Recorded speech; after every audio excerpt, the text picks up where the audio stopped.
Admiral Jack Harrison stood in the center of the massive chamber surrounded by creatures that wanted him dead. The Galactic Council Hall stretched out in all directions, with seats rising up like steps in a giant stadium. 73 different alien species sat in those seats, and every single one of them was staring at him with hate or fear or both. Next to Jack stood Ambassador Lisa Rodriguez, who kept her face calm even though her hands shook slightly. They were the only humans in a room filled with beings who had already decided their fate. The chamber itself was beautiful in a cold way. Crystal walls caught the light from 3 different suns and threw rainbow patterns across the floor. The air smelled like flowers mixed with metal.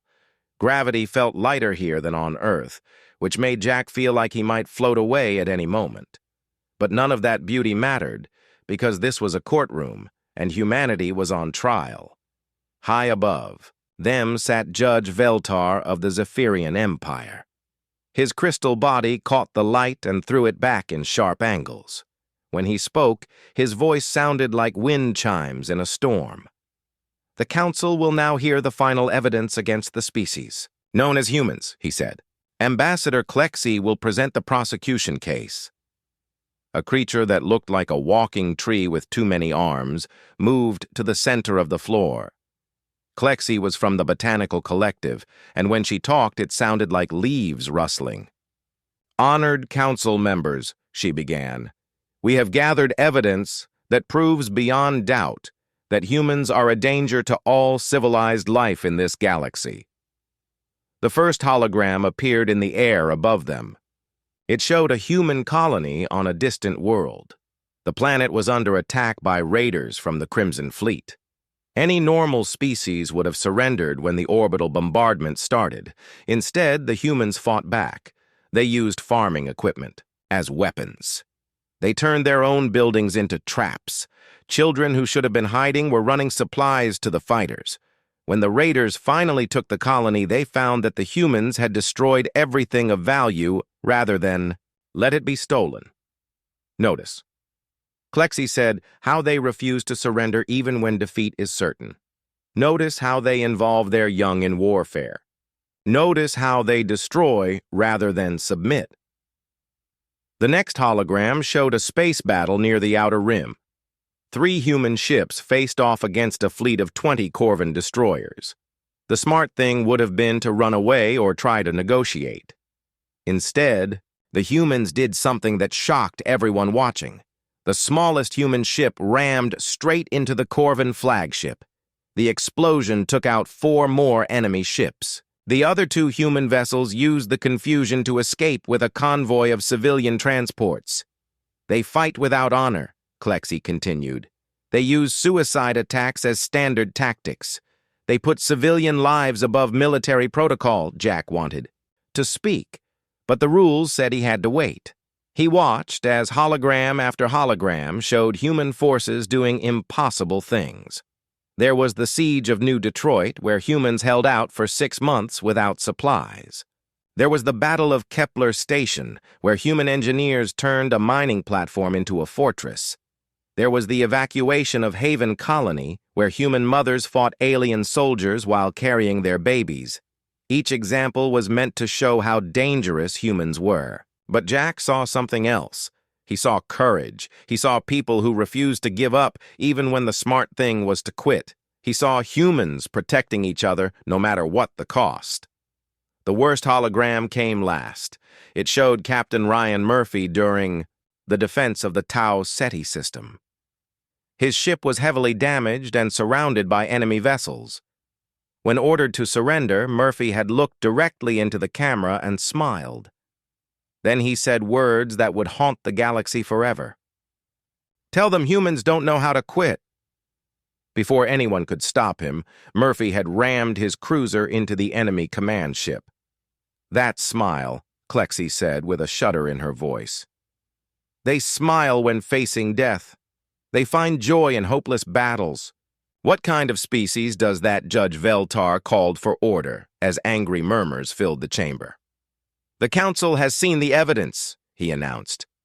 "We will now vote on the motion that humanity represents a clear danger to galactic civilization." and must be contained or eliminated. The vote was quick and brutal. 73 species voted yes, 0 voted no, not even one abstention. The verdict is unanimous, Judge Veltar said. Humanity will be relocated to Quarantine Sector 7 or face systematic extermination. The choice is yours, Admiral Harrison Jack stepped forward. The chamber fell silent. Every alien in the room waited to hear humanity surrender. They expected begging or bargaining or maybe angry threats. Instead, Jack smiled the same smile that had terrified them in the holograms. Your Honor, Jack said in a voice that carried to every corner of the massive chamber, we respectfully decline your verdict. Captain Ryan Murphy gripped the command chair of the heavy cruiser Washington as enemy ships filled every screen around him. 3 months had passed since Admiral Harrison spoke those defiant words at the Galactic Council. Now the galaxy had come to make good on its threat.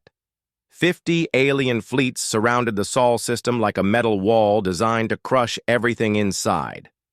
Captain, said Lieutenant Ben Foster from the sensor station, final count shows 800 enemy vessels. We have 16 ships still combat ready. Ryan nodded without taking his eyes off the main display. The numbers were impossible, but that had never stopped humans before. Signal all vessels, he ordered. Execute Plan Lazarus. The communications officer Lisa Carter looked up from her station. Sir, are you sure about this plan? Lieutenant Ryan said with that smile aliens found so disturbing. When has humanity ever chosen the smart option? On the bridge of the Zephyrian flagship, Judge Veltar watched the human fleet with growing confusion. The Earth vessels were moving into attack formation instead of broadcasting surrender signals. Perhaps they did not understand the terms, he said to his tactical officer. Send the message again. The message was simple. Humanity had 1 hour to begin evacuation to the quarantine sector. Any resistance would result in the complete destruction of all human colonies and settlements. It was not a negotiation. It was a final warning. Ryan received the message and deleted it without reading, past the first line. He opened a channel to all human ships instead. This is Captain Murphy to all vessels. Today, the galaxy learns what happens when you back a human into a corner. All ships execute ramming speed. The Washington lurched forward as her engines pushed, past safety limits. Around the Sol system, 15 other human ships did the same thing. The alien commanders could not believe what they were seeing. The humans were attacking, 16 ships against 800. It was suicide. All weapons fire at will, Ryan commanded as the Washington closed distance with a massive Corvin battleship. Energy beams and missile swarms filled the space between the fleets. The human ships were smaller and faster, but they were taking terrible damage. The heavy cruiser Denver exploded when 3 alien dreadnoughts focused fire on her. The destroyer Phoenix lost half her hull to a particle beam, but kept flying on backup power. Captain Steve Collins of the light cruiser Boston rammed his ship directly into a Mylorian carrier. Both ships vanished in a ball of white fire. But something strange was happening. The aliens had expected the human attack to break apart after the first losses. Instead, it was getting stronger. More ships were joining the fight from the inner system. These were not military vessels. They were civilian transports and cargo haulers and even passenger liners. Captain Lisa Carter reported with amazement. In her voice, the colony ship New Horizon is requesting permission to join the attack formation. Ryan laughed out loud. The New Horizon carried 15,000 civilians, including women and children. Any sane species would have sent their civilians to safety. Humans strapped weapons to a passenger ship and sent her into battle. The alien fleet began to realize they were not fighting an army. They were fighting an entire species that had gone completely insane. Medical ships launched suicide runs against battleships. Mining vessels used their industrial lasers as weapons. Even the small personal shuttles were ramming fighter craft. In the underground command center on Mars, Dr. Helen Carter worked frantically on humanity's most desperate project. For 2 years, she had been developing a prototype faster-than-light drive that worked differently from standard galactic technology. Instead of folding space, the human drive tore holes in it. Helen called her assistant, Dr. Frank Miller. "The field generators are overloading. This thing might tear apart the entire solar system, then we better hope it works," Helen replied without stopping her calculations. Above them, the battle was reaching its peak. Human ships were dying, but they were taking aliens with them. More. Importantly, they were buying time. The alien commanders were getting nervous. They had lost over 100 ships to an enemy that should have been destroyed in the first 5 minutes. Admiral Kethvar of the Mylorian fleet sent an urgent message to Judge Veltar. "The humans are not fighting to win. They are fighting to delay us. I believe they have an escape plan. Judge Veltar ordered all ships to focus fire on Earth itself. If the humans wanted to play games, the galaxy would end them quickly. But as the alien fleet moved toward the inner planets, something impossible happened. Space began to crack. Dr. Helen Carter had activated her prototype drive not in a single ship, but in a network of devices spread throughout the Sol system. Reality itself began to tear open in dozens of places. The rifts in space glowed with colors that had no names. All ships, Ryan Murphy broadcast on every frequency, emergency jump coordinates uploaded. See you on the other side. The surviving human vessels dove into the tears in space. The passenger ships went first, carrying millions of civilians into the unknown. The military ships followed, protecting the retreat. The Washington was one of the last ships through. As Ryan Murphy's cruiser approached the largest rift, he looked back at Earth one final time. The planet was burning from orbital bombardment. The cities where he grew up were gone, but humanity itself was escaping. "Captain," Lisa Carter said quietly, "incoming message from the alien fleet." "Put it through," Ryan ordered. Judge Veltar's crystalline face appeared on screen. His voice carried rage and frustration. "You cannot run forever, human. We will find you. We will finish what we started here." Ryan Murphy smiled one last time before his ship vanished into the tear in space. "Good luck with that," he said. "You're going to need it." The rifts closed behind the human fleet, leaving the alien armada alone, in a dead solar system. They had won the battle, but somehow it felt like defeat. Commander Steve Collins stepped out of the transport shuttle onto the surface of Kepler 442b and immediately felt the burn of radiation on his skin through his protective suit. 5 years had passed since the escape from Sol, and humanity had learned to call places like this home. The air was poison. The radiation levels would kill most galactic species in minutes. The temperature swung from freezing to boiling, depending on which of the 3 suns was overhead. It was perfect for humans. "Welcome to New Texas," said Captain Kate Williams as she met Steve at the landing pad. She wore a modified atmospheric processor that looked like a cross between a gas mask and a computer. "Hope you brought your sunscreen, Steve," looked around at what the colonists had built and felt his breath catch. Where he expected to see desperate survivors hiding in underground bunkers, he found a thriving city. Children played in parks where the grass glowed softly from radiation absorption. Adults worked in gardens that grew food crops designed to thrive in toxic soil. The buildings were tall and clean and beautiful in their own way. "How many people?" Steve asked as they walked through the main street. 2 million in this settlement alone," Kate replied with pride in her voice. "We have 47 colonies on planets the galaxy considers uninhabitable. Turns out, uninhabitable just means nobody else wants them." They passed a school where young humans were learning subjects that would terrify alien educators. Basic radiation safety was taught alongside arithmetic. Chemistry classes included lessons on turning poison gas into breathable air. Physical education involved exercises designed to build resistance to extreme environments.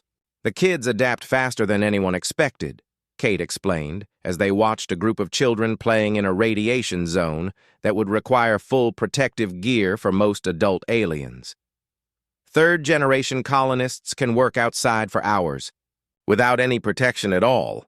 Steve nodded, but he was thinking about something else. Intelligence reports from the Galactic Core suggested the Council had been trying to track down human settlements for 3 years without success. Every time they found evidence of human activity, the trail went cold. Now he understood why. Humans were not hiding in normal space. They were living in places no one else could survive. At the research center, Dr. Frank Miller showed Steve the latest developments in human adaptation technology. "We started with basic atmospheric processors," Frank explained as they toured the laboratories. "Simple machines that filter toxins and convert harmful gases into oxygen. But we have gone much further than that." The next room contained equipment that looked more like medical devices than environmental suits. "Genetic modification," Frank said simply. "We are not just adapting our technology to these worlds, we are adapting ourselves." Steve felt a chill that had nothing to do with the alien environment. "How far have you taken this?" "See for yourself." Frank replied and led him to an observation window. On the other side, a young woman named Carol White was working in a chamber filled with radiation levels that should have killed her instantly. She wore no protective gear at all. Her skin had a slight blue tint, and her eyes reflected light differently than normal humans. Carol volunteered for the Enhanced Adaptation Program, Frank explained. Her modified physiology can process radiation as efficiently as sunlight. She can breathe atmosphere that would dissolve normal lungs. She can survive temperature extremes that would boil water or freeze nitrogen. "Is she still human?" Steve asked quietly. Frank considered the question carefully. "She is what humans are becoming. Evolution compressed into years instead of millennia. The galaxy wanted to eliminate us. Instead, they forced us to become something stronger." That evening, Steve joined a community meeting in the Central Dome. Hundreds of colonists gathered to discuss expansion plans. What he heard made him understand why the Galactic Council was growing afraid. The Proxima colony reports successful adaptation to methane atmosphere, announced a woman named Susan Carter. They are ready to begin industrial operations. The Vega settlement has perfected underwater cities and can now colonize ocean worlds. Our friends on Hellfire have learned to mine heavy metals directly from volcanic activity. Each report described humans thriving in conditions that would mean death for any other known species. But more disturbing were the breeding programs. Humans were not just surviving in these environments, they were evolving to excel in them. Mayor Dan Foster stood to address the gathering. "Friends," he said, "we have received a transmission from the Galactic Core. A Zephyrian reconnaissance probe discovered our mining operation in the Centauri Nebula. The footage they sent back caused panic in several council species," the crowd murmured with dark satisfaction. Steve understood their mood. These people had been sentenced to death for being too dangerous. Now they were proving the council right in ways no one had imagined. "The probe recorded human workers operating in the nebula without environmental suits," Dan continued. "They saw our children playing in radiation fields. They watched our miners extracting uranium with their bare hands. The message that came with the transmission was simple. They called us monsters." A woman in the crowd stood up. Steve recognized her as Dr. Michelle Parker, the colony's chief geneticist. "Let them call us monsters," she said. "Monsters survive when everything else dies." The crowd erupted in cheers. Steve felt a mix of pride and concern. These people had not just survived extinction, they had turned it into evolution. But in becoming something that could live anywhere they might be, becoming something that could conquer anywhere too. After the meeting, Kate Williams walked with Steve to the shuttle pad. "What will you tell Command?" she asked.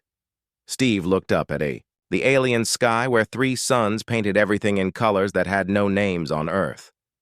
I will tell them the truth. Humanity is not hiding from the galaxy anymore. We are getting ready to reclaim it. And if they try to stop us again... Steve smiled with the expression that had terrified the Galactic Council 5 years ago.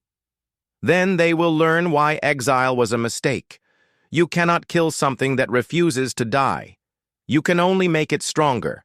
General Paul Anderson was reviewing mining reports from the outer colonies when his aide announced an impossible visitor. "Sir," Lieutenant Ben Foster said with confusion in his voice, "there is a Malorian ambassador requesting immediate audience. He says it is a matter of galactic survival." Paul looked up from his desk aboard Haven's Rest orbital station. The industrial world below them processed raw materials from 17 different hell worlds that humans now called home. "A Mylorian," he said slowly. "The same species that voted to exterminate us 5 years ago." "Yes, sir." Ambassador Kethvar himself. He arrived alone in an unmarked ship. Paul considered this development. The Mylorians were one of the most powerful species in the Galactic Council. They were also among the most arrogant. For one of their ambassadors to come begging to humans meant something terrible was happening. "Send him in," Paul decided. "But keep security close." Ambassador Kethvar entered the office looking nothing like the proud alien Paul remembered from intelligence reports. The tall humanoid with silver skin and 4 arms appeared exhausted. His formal robes were wrinkled, and his eyes held something Paul had never seen in a galactic species before. "Fear." "General Anderson," Kethvar said in accented English, "I come before you not as an enemy, but as a desperate being seeking help for my people. The same people who wanted to wipe out my species," Paul replied without offering the alien a chair. "This should be interesting." Kethvar activated a holographic projector with one of his 4 hands. The image showed a star system Paul did not recognize, but he knew immediately what he was looking at. Planets stripped bare of all life. Orbital. Structures consumed down to their metal frameworks. Empty space where thriving worlds should have been. The swarm. Kethvar said simply. They appeared 6 months ago from the galactic rim. We do not know where they came from or what they want beyond total consumption. They do not communicate. They do not negotiate. They simply devour everything in their path. Paul studied the images with growing interest. The swarm ships looked like living things crossed with machines. They moved in perfect coordination like insects following pheromone trails. Most disturbing of all, they seemed to be getting larger as they consumed more resources. "How many systems have they taken?" Paul asked. 12 so far. The rate of advance is accelerating. Our fleets cannot stop them. Traditional galactic warfare assumes both sides follow civilized rules of engagement. The swarm follows no rules at all. Paul understood immediately. Galactic military doctrine was based on formal battles between organized fleets. Surrender was accepted. Civilians were protected. Planets could be occupied but not completely destroyed. The swarm operated by different principles entirely.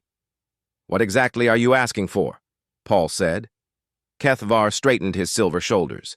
"We need human military advisors. Your species has experience fighting total wars against impossible odds. You understand battles where surrender is not an option. You want us to save the galaxy that tried to eliminate us?"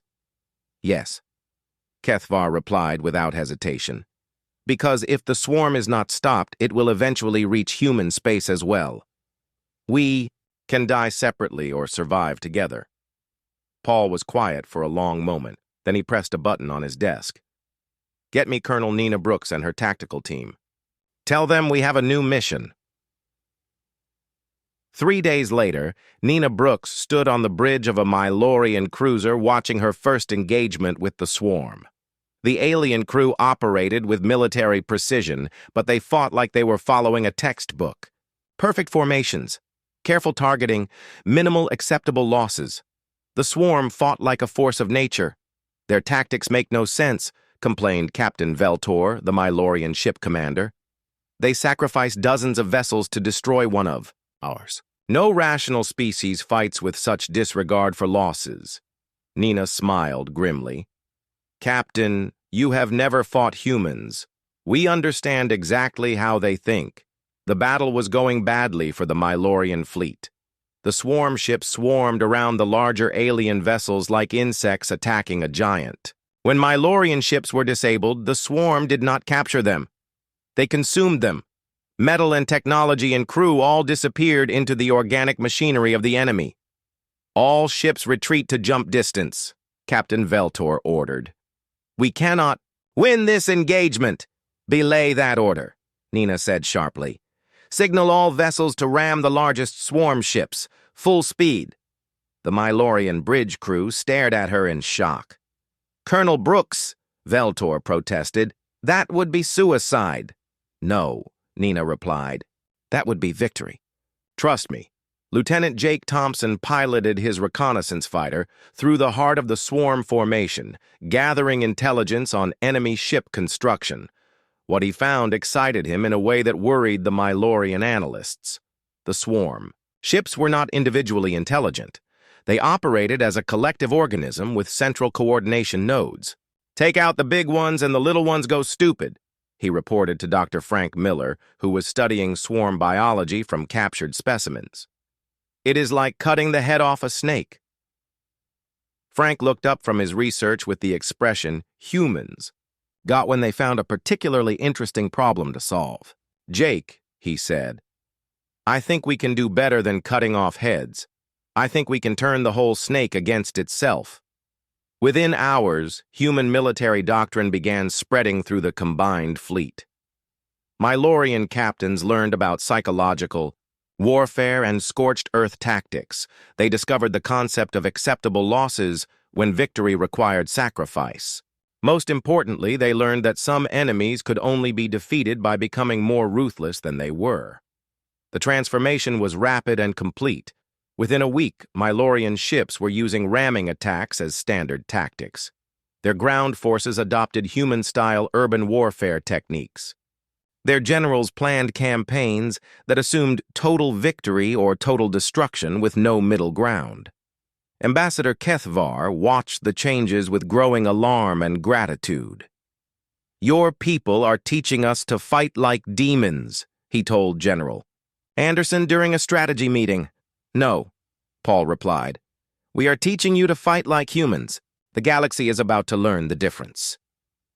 The real shock came when human civilians volunteered for combat duty.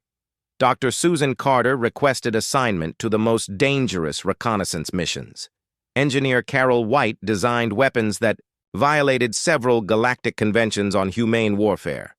Even human children drew pictures of swarm ships being destroyed in creative and violent ways. Your entire species treats this war like a game, Kethvar observed. Paul nodded. The deadliest game we know, and we never lose. Colonel Chris Hayes stood in the command center of the massive space station Omega Point, watching tactical displays that showed the largest military operation in galactic history. 2 years had passed since the Mylorians first came begging for help. Now the combined species command controlled fleets from 47 different worlds, all following human military doctrine. The results would have been unthinkable before the swarm war began. Final fleet positions confirmed, reported Captain Lisa Carter from the communications station. Operation Prometheus is ready to begin on your command, sir. Chris nodded as he studied the holographic battle map floating in the center of the room. 47 simultaneous attacks on swarm-breeding worlds. The plan violated every galactic convention on warfare, but conventional tactics had failed for 2 years. Today, humanity would show the galaxy what total war really meant. Signal all task forces, Chris ordered. Execute Prometheus. Across the Centaurus cluster, human-led fleets dropped out of faster-than-light travel in perfect coordination. The swarm had never faced an attack on this scale before. Their defensive doctrine assumed enemies would target military installations and strategic resources. Humans targeted the breeding worlds themselves. Captain Michelle Parker commanded Orphan Squadron from the bridge of her modified heavy cruiser Vengeance. Every pilot in her unit had lost family to the swarm. They fought with a fury that unnerved. Even veteran human warriors. Michelle herself had watched her home colony of New Eden get consumed while she was away on patrol duty. "All fighters launch," Michelle ordered, as her squadron dropped into the Kepler 438 system. "Remember, people, we are not here to win a battle. We are here to commit xenocide." The word xenocide made the alien crew members on nearby ships uncomfortable. Galactic civilization had rules about the treatment of enemy species. Genocide was forbidden under any circumstances. But the swarm had never shown mercy to anyone. Humans believed in returning the favor. Fighter squadrons screamed toward the swarm breeding installations on the planet below. The organic structures looked like massive hives built from metal and flesh. Millions of new swarm units were gestating inside those facilities. Human doctrine was simple: kill them before they hatched. "First wave away," reported Lieutenant Ben Foster as bomber wings dove toward the surface. Nuclear warheads armed and ready, the swarm defenders rose to meet them, but they were not prepared for human tactics. Instead of engaging the enemy fighters in traditional combat, the human pilots flew straight through defensive formations, using their ships as guided missiles. The losses were terrible, but the mission continued. On the surface of Vega Prime Major, Dan Foster led the first ground assault against a swarm hive complex. His troops wore atmospheric processors that let them fight in environments toxic to most galactic species. More importantly, they carried weapons that most civilized species considered too horrible to use. "Chemical charges planted," reported Sergeant Jake Thompson as his team finished rigging explosive devices throughout the hive structure. "Recommend immediate withdrawal, sir." "Negative," Dan replied as he watched swarm warriors pouring out of the organic tunnels. "We stay until the job is done. No survivors." The battle for the hive was brutal in close quarters. Swarm warriors were individually stronger than humans, but they fought with predictable patterns. Human soldiers used irregular tactics that confused the enemy coordination systems. More importantly, humans fought with the desperate creativity of a species that had learned to win impossible battles. When the chemical charges detonated, they released compounds that dissolved the organic components of swarm technology. The hive structures began collapsing as their living metal frameworks turned to poison sludge. Millions of gestating swarm units died before they could reach maturity. Similar scenes played out across 47 star systems. Human-led forces struck at breeding worlds with weapons and tactics that made galactic observers sick with horror. Biological weapons that targeted swarm genetic codes, nanomachine swarms that consumed enemy technology, orbital bombardments that sterilized entire continents.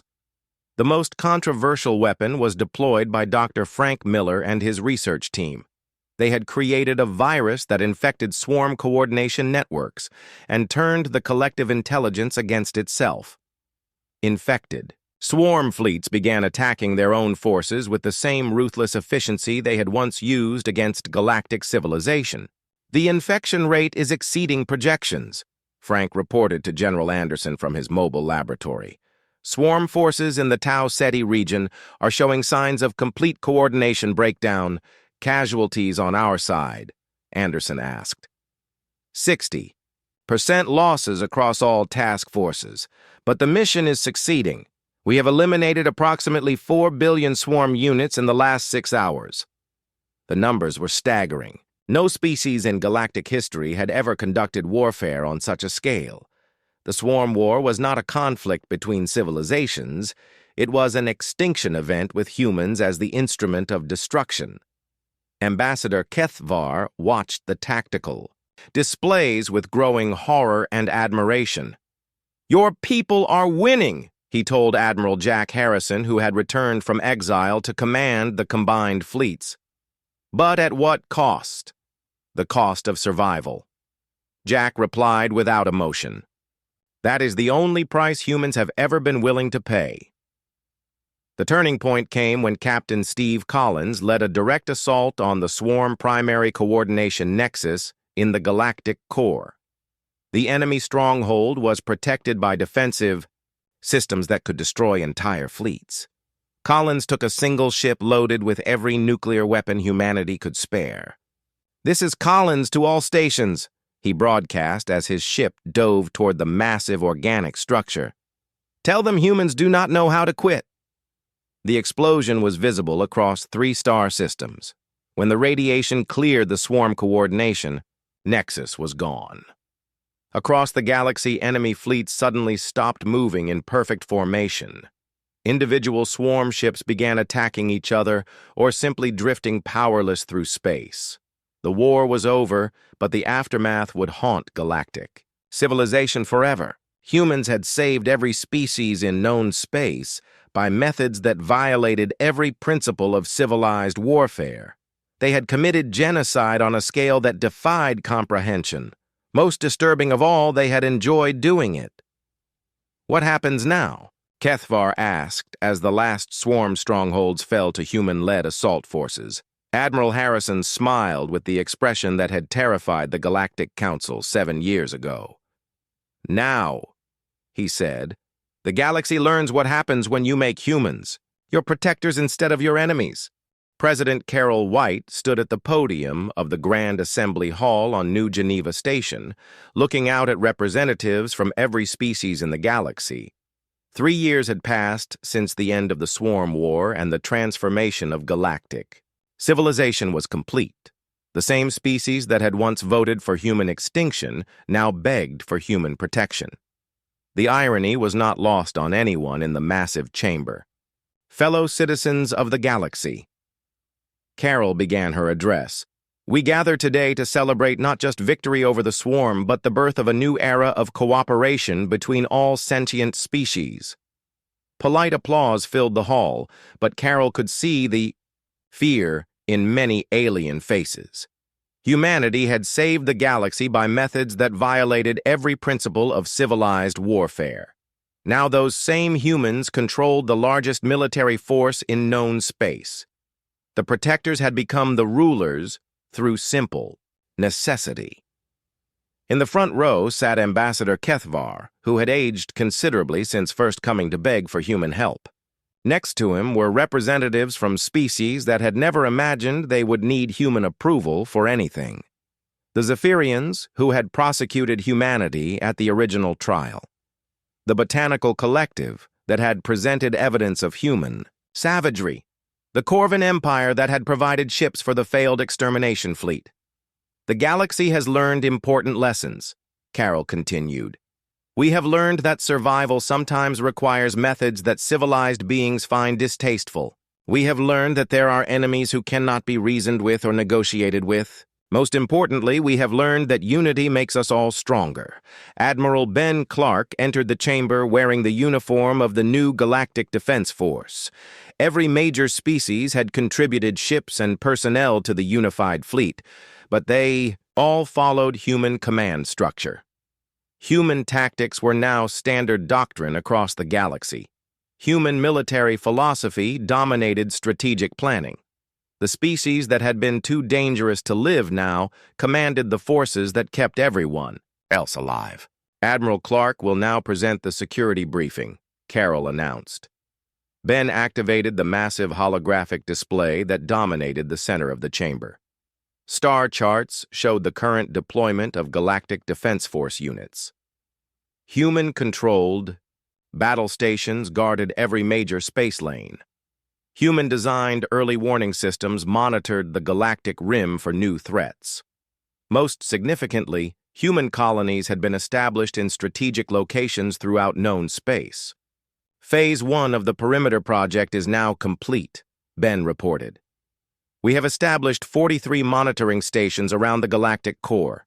Each station is staffed entirely by human personnel and equipped with enough firepower to hold off a major invasion fleet."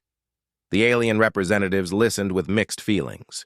The monitoring stations were necessary protection against threats from unknown space, but they were also a reminder that humans now controlled the most vital strategic positions in the galaxy.